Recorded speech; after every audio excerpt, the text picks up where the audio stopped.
My name's Pat Rothwell, and I'm the president of Laser Mania Game Systems and the owner of Laser Mania Hattiesburg. So, could you tell me a little bit about Laser Mania? Sure. We started in 1996 as a fun center, and we purchased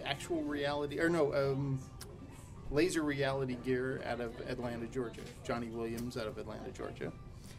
And it was featureless, and I think we bought the beta set because the software didn't work.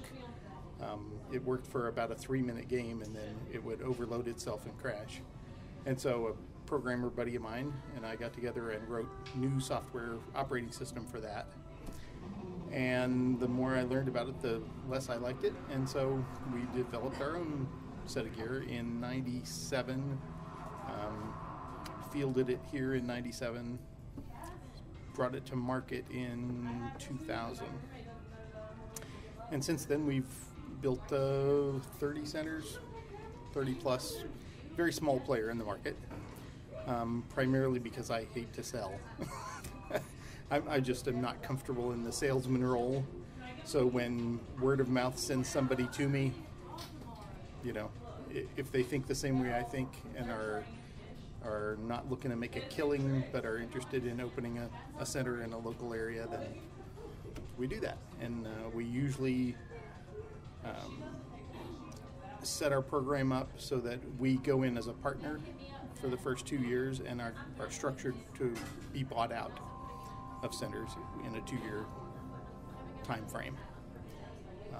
I have a business partner, John Kraft, who's my programmer, and so he does all of the in-chip programming as well as the OS programming for Windows-based operating systems, and that's what we do. Where can somebody go if they want to play Laser Mania? Do you have other locations that are accessible? If they're in Kyrgyzstan or Kazakhstan right now, they can play, or here in Hattiesburg. So you are the only spot in the United States? Yes, currently. Could you tell me a little bit about your process for designing both the hardware and the software? Sure. I am a laser tag purist. I'm not an infrared guy. It just makes my skin crawl. So our system is fiber optic targeting with modulated lasers. So a hit's a hit, a miss by a 1/4 inch is a miss. So it's pure, true laser tag. It's not reverse IR, it's not forward IR, it's not IR of any flavor. And I couldn't find anybody who did what I wanted to have done, so that's why we designed our own. Could you explain that in layman's terms? Sure. If you understand Morse code, dots and dashes, we modulate the laser so that it sends a pattern of dots and dashes, and that is received by a glass fiber in the vest and transmitted to a glass front transistor that decodes it as dots and dashes and tells you that you've been hit. In what ways did it build off of the existing laser technologies, and in what ways did it distinguish itself? It distinguished itself mightily. As you're aware, 95% of the marketplace is IR, and I didn't like that. The only person that comes anywhere close is Laser Runner.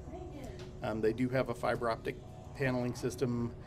From the best of my crude looking, it appears to transmit and then get sampled by the gun, which is how all of your first-person shooter video games work. The gun doesn't transmit anything, it records what it's looking at. Our system is completely opposite. The gun transmits a pulsed laser, and the vest receives that hit. And we, at the time, there were very few systems that were real-time scoring with radios. If you remember the dark 90s, you had to go to a reloader every 150, 200 shots. What you were actually doing is downloading your vest information into an IR port, and that's how the computer was getting scores. They weren't getting it transmitted by the vest in real time. Fast forward 20 years, now everybody's real-time radio, but at the time they weren't, and we were. So that's kind of how we distinguished ourselves. What would you say is the biggest challenge that your company has had to face? My stubbornness, probably. Unlike commercial operations that are really built, if you look at anybody, a Zone or a Tron or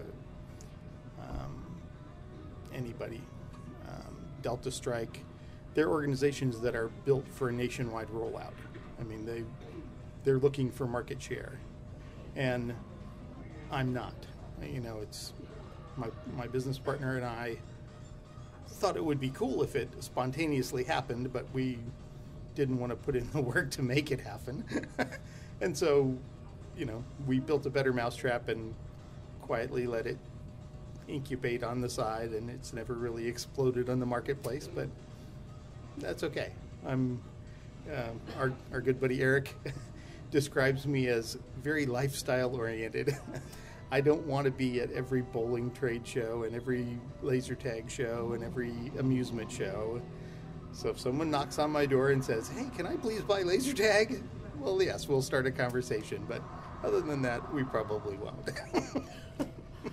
Having seen pictures of your equipment, it certainly has a different aesthetic. So maybe you could speak a little bit to what you're shooting at and what you're shooting with.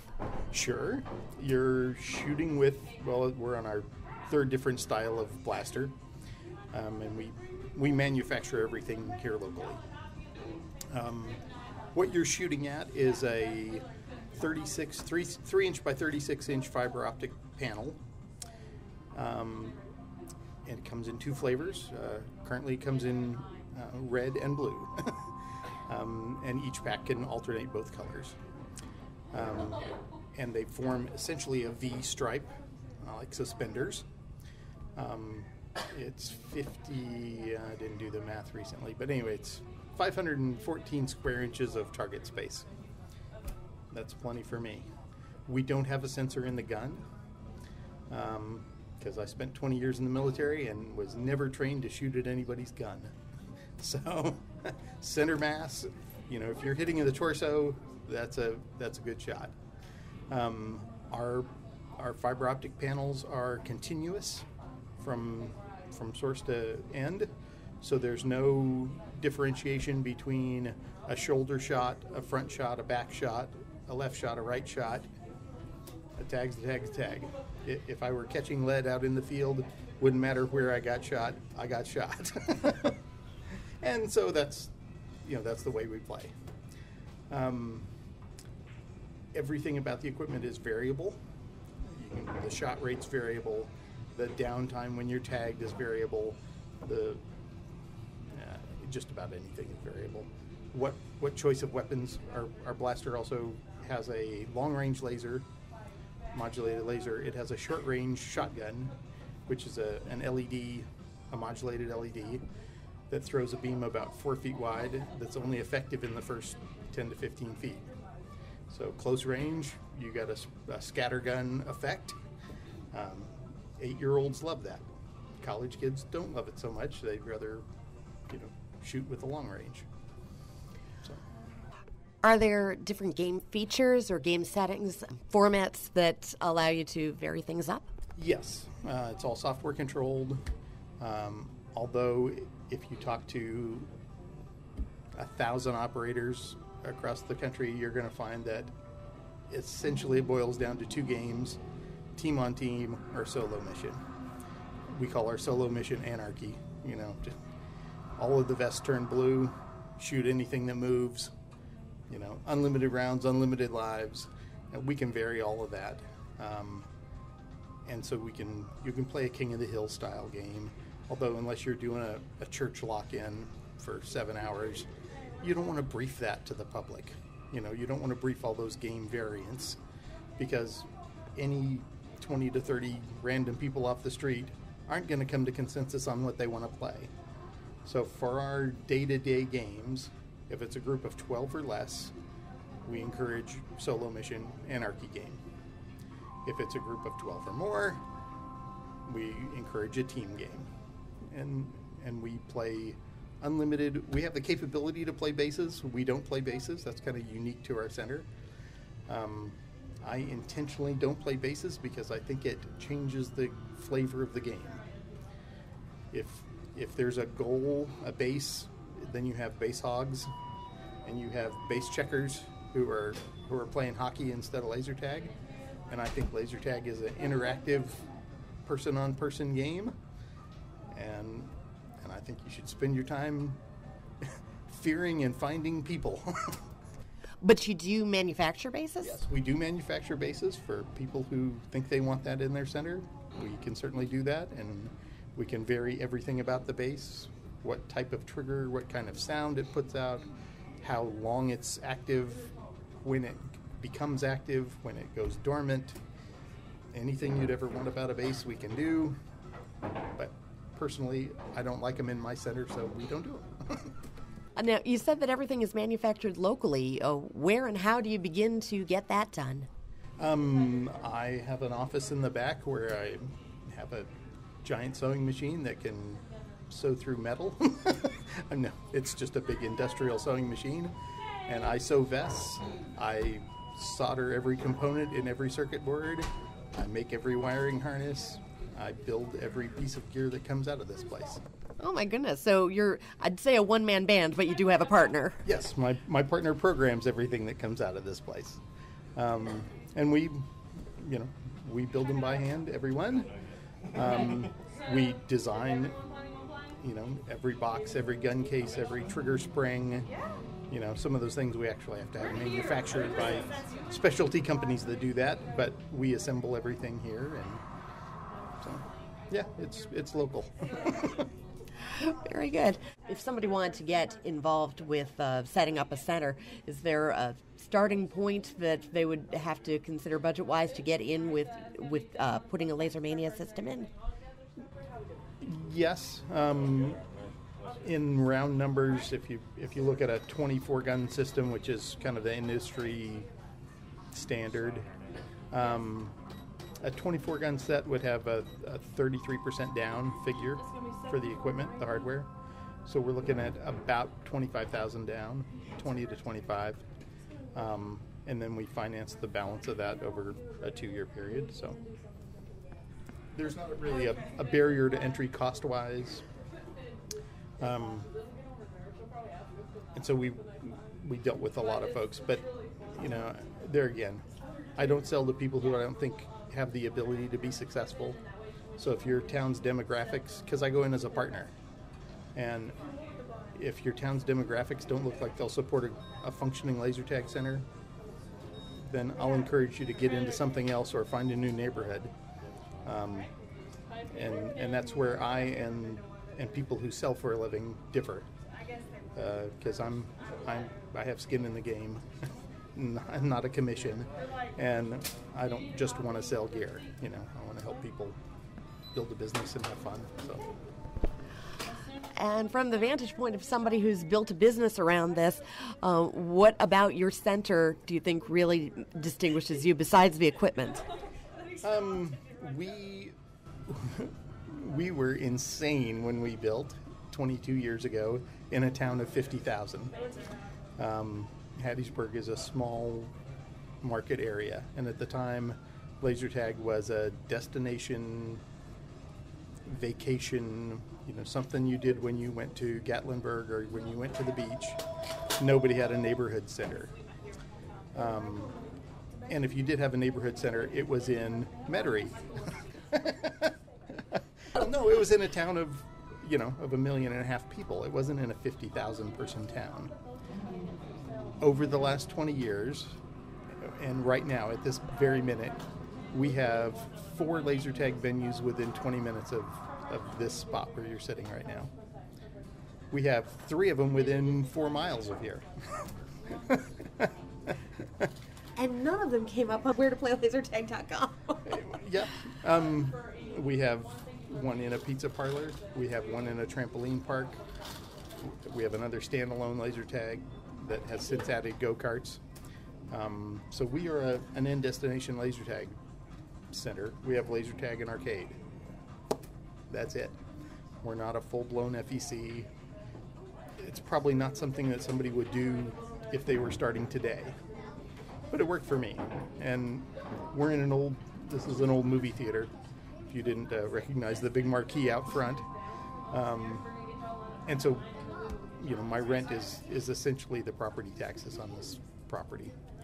It's a very opportune way to get started. My landlords, their offices are right upstairs from us, and they're wonderful folks, and it wouldn't be possible without them.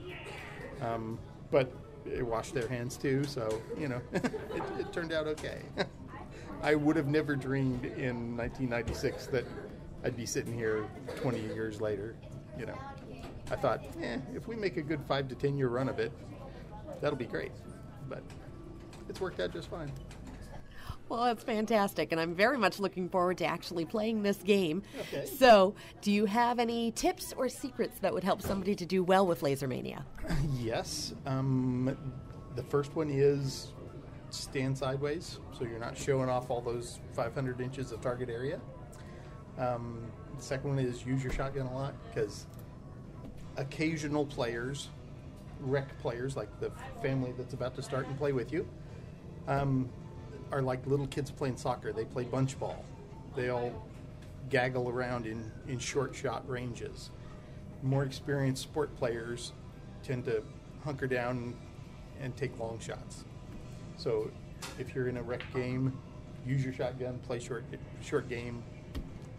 And it costs you no points in our system to get tagged. You're just down the 3 seconds. So you can be bold and brave and go into a cluster of 4 blue vests and start blasting away, because somebody's going to get points for tagging you, but you're not going to lose anything for your effort. So if you can take out 3 of them with the shotgun, good on you. It looks like they're about to start a game, so let's pause the interview and start playing some tag. Sounds good. Definitely a pretty cool game of laser tag, and phaser did not look like what I was expecting, because the only Laser Mania phaser that I have seen looked a little more like a revolver from a picture I saw on the Laser Tag Museum website. But I'm not playing with a first-generation phaser, so maybe you could just shed some light on how the progression of the equipment has gone? Sure. We started with a 6-gun. We call that the Doom Blaster. That was developed... we inherited that, bought a bunch of end-run guns, gun bodies, and repurposed them. But they're pretty fragile. And so as we lost them through attrition, we knew that we had to develop something a little more rugged and a little less left-handy, right-handy dependent. So we went to a Sega House of the Dead blaster, which came in red and blue, which is pretty convenient since that's our colors. So we stuffed all of our custom-made electronics into House of the Dead guns, and they worked fine for the locations that liked that. And finally, we decided that we wanted to have a product that we owned, so we developed a blaster, which is our 3rd-generation gun. It's kind of an M4-style semi-automatic weapon. It was actually developed, the heel part of that blaster, the reason it's so big is because it was going to be wireless. And we developed a wireless blaster, and we found that they tended to get beat up a lot worse than the ones with cords. So the gun cord in any game system is the most fragile part of the system. So we thought we were going to be smart and eliminate that. But it turns out that it's also a pretty neat tether and keeps the gun from being separated, strained. So we actually went back to a corded gun in that same gun body housing. But we bondoed those up from a starting point and designed them in CAD and had them manufactured by a company called Prototype or Protomold. That was in the days before 3D printing. So I think if there's ever a 4th generation, we'll probably 3D print those instead of spending $20,000 to have molds made and stamping them out But anyway, that's how that came about. Excellent. Well, it was a great time getting to play in your arena here in Hattiesburg. And do you have any final thoughts or things to share? Keep those cards and letters coming. We will go anywhere and develop anything anybody wants.